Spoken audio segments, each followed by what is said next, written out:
The 5 love languages. Unlocking the secret to lasting love. Have you ever loved someone deeply, but somehow felt they didn't truly understand your love? Or maybe someone cared for you, yet you still felt lonely and seen, untouched, unloved. This is not because love is absent. It's because love is misunderstood. Dr. Gary Chapman, a marriage counselor who spent decades listening to couples, discovered something groundbreaking. Love has different languages. And just like spoken languages, if you and your partner Dante share the same one, you constantly miss each other. S signals. Today, we're going deep into the 5 love languages, a psychological and emotional map that explains how humans express and receive love. By the end of this video, you'll not only understand your partner better, but you may also save your relationship or elevate it to a depth you never thought possible. So let's ask, what if the reason your partner doesn't feel love doesn't? Because you're not trying, but because you're speaking the wrong language. Section 1. The psychology of love languages. Before we dive into the 5 languages, let's understand the science. Neuroscience shows that human beings are wired for connection. The hormone oxytocin, sometimes called the love hormone, is released when we feel emotionally bonded through touch, words, or meaningful acts. But here's the key. Different people trigger oxytocin differently. For one person, hearing "I love you" sparks warmth. For another, a simple hug does more than 1,000 words. For yet another, actions speak louder than anything else. That's why relationships sometimes feel imbalanced. You might be working hard to show love, but your partner may not recognize it, because love is not just about intention, it's about translation, and that's what the 5 love languages are.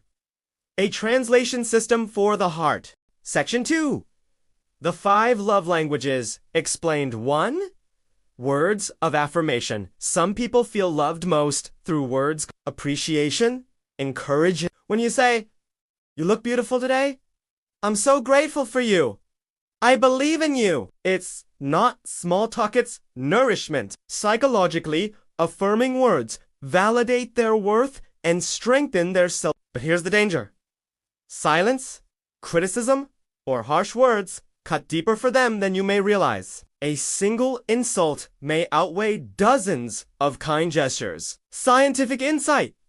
Positive affirmations activate the brain's reward centers. Studies in social psychology show that verbal appreciation increases dopamine, the feel-good neurotransmitter. Example, imagine a man working long hours. His partner greets him at the door saying, "Thank you for working so hard for us. I really admire your dedication." That sentence may mean more to him than any expensive gift. 2. Acts of service for others. Love is not about words, it's about action. This language says, don't just tell me you love me, show me. Doing the dishes, preparing a meal, handling something they're stressed about. Each act says, I see you, I care, I want to make your life easier. Psychological insight.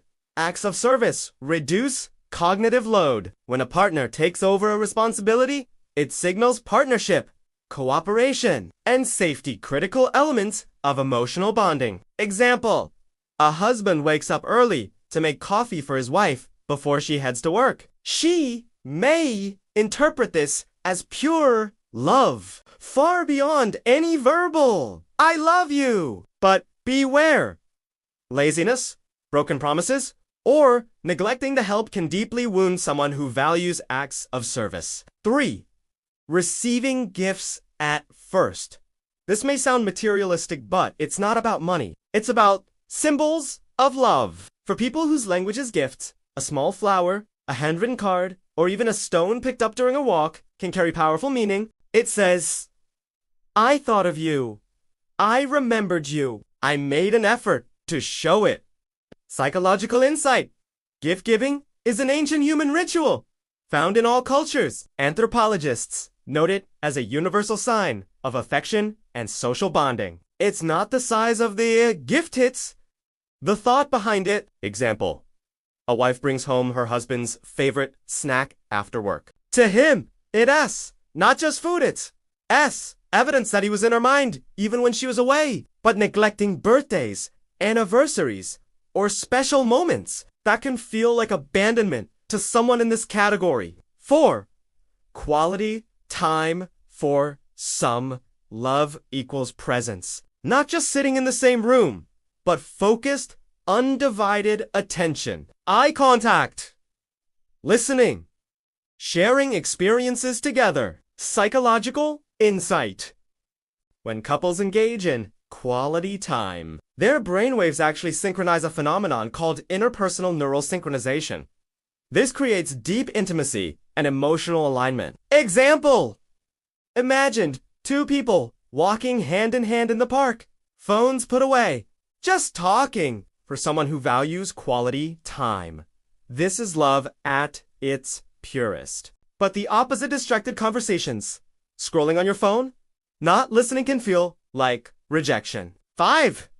Physical touch. Touch is the first language we ever learn, Evan, before we understand words. For many, it remains the most powerful. A hug, a kiss, holding hands. A gentle touch on the shoulder, all of these communicate love directly to the nervous system. Psychological insight.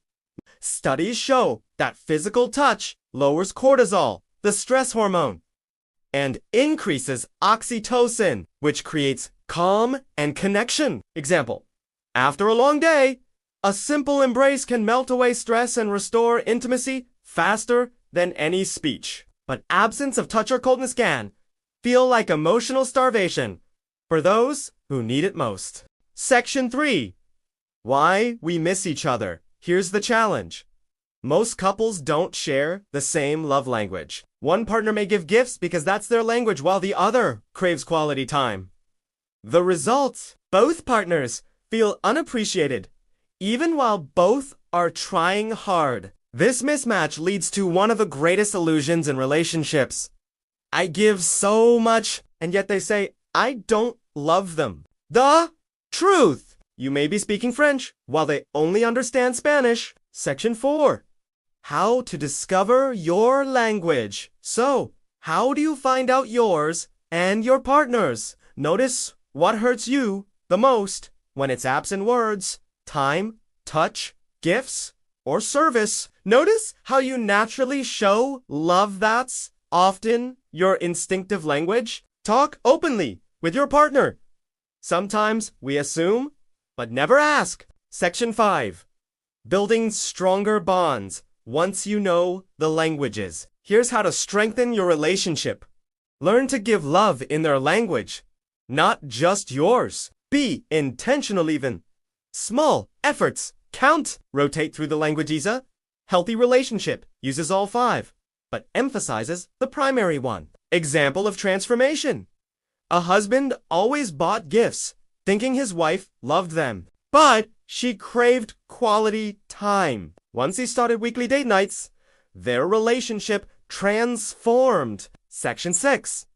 The scientific benefits of speaking love languages. Modern psychology shows that couples who practice love languages report higher marital satisfaction, lower stress levels, stronger emotional resilience, greater intimacy, and longevity in their relationship. It's not just theory, it's neuroscience, psychology, and anthropology combined. Conclusion. At the heart of it all, love is not about how hard we try, it's about how clearly we communicate. If your partner's love language is words, speak them. If it's service, show up. If it's gifts, give meaning. If it's time, be present. If it's touch, hold them close. Because in the end, love is not about grand gestures. It's about the small, intentional acts that whisper, you matter. You are seen.